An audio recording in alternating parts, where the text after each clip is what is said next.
Hello, പുതിയൊരു വീഡിയോയിലേക്ക് സ്വാഗതം. അടുപ്പത്ത് ചോറിനുള്ള വെള്ളം വെച്ച് തീ കത്തിച്ചിട്ടുണ്ട്. രാവിലെ മീൻ കിട്ടിയിട്ടുണ്ട്. അധികം പഴക്കാത്ത നല്ല പച്ച മീനാണ്. അതൊന്ന് വെട്ടി കഴുകി വൃത്തിയാക്കി എടുക്കണം.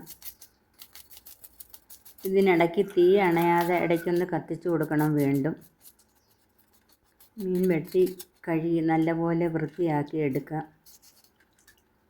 ഇപ്പം മീൻ ഭയങ്കര വിലയാണ്. മീനൊന്നും കിട്ടാനില്ല. വളരെ ബുദ്ധിമുട്ടാണ് മീൻ കിട്ടാൻ. മീൻ കറി ഇല്ലെങ്കിലും ഊണിനൊരു സുമാറ് കാണത്തില്ല. മീൻ വെട്ടി കഴുകി തീർന്നിട്ടുണ്ട്. ഇനി അത് നല്ലതുപോലെ വൃത്തിയാക്കി എടുക്കണം.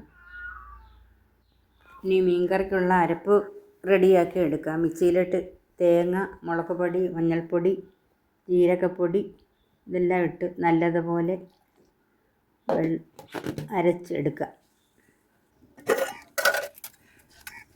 അപ്പോഴേക്കും വെള്ളം നല്ലതുപോലെ തിളച്ചിട്ടുണ്ട് അടുപ്പത്ത് വെച്ച്. ഇനി അരി കഴുകി അതിലിട്ട് ഇട്ട് കൊടുക്കുക. അടുപ്പത്ത് വെക്കുമ്പോൾ പിന്നെ നമ്മൾ ഇടയ്ക്ക് തീ ഒന്ന് നോക്കി കൊടുക്കണം. അല്ലെങ്കിൽ അവിടെ അണഞ്ഞു കിടന്നാൽ അരി വെന്ത് കിട്ടത്തുമില്ല. ഒരു വെണ്ടയ്ക്കയുണ്ട്, അതൊന്ന് അരിഞ്ഞ് വാരി എടുക്കണം.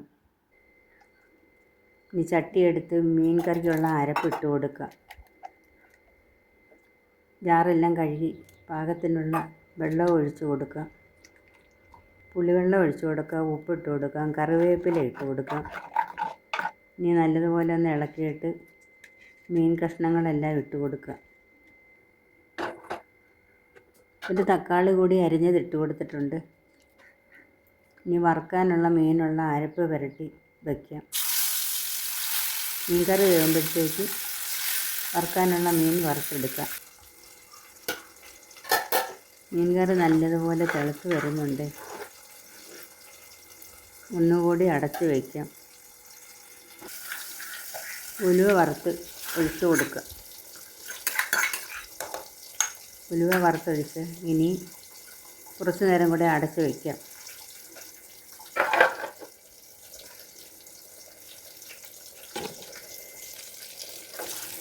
വറുക്കാനുള്ള മീനെല്ലാം റെഡിയായിട്ടുണ്ട്. നല്ലതുപോലെ വറുത്ത് വന്നിട്ടുണ്ട്. ചോറായി നല്ലതുപോലെ അരിയെല്ലാം വെന്ത് വന്നിട്ടുണ്ട്. ഇനി നമുക്ക് അരിപ്പയിലേക്ക് ഊറ്റി വയ്ക്കാം. ഇത്രയേ ഉള്ളൂ ഇന്നത്തെ പാചകം. ചാനൽ ആദ്യമായി കാണുന്നവർ സബ്സ്ക്രൈബ് ചെയ്യണേ. വീഡിയോ കാണുന്നവർ ഒന്ന് ലൈക്കും കൂടി ചെയ്യണേ.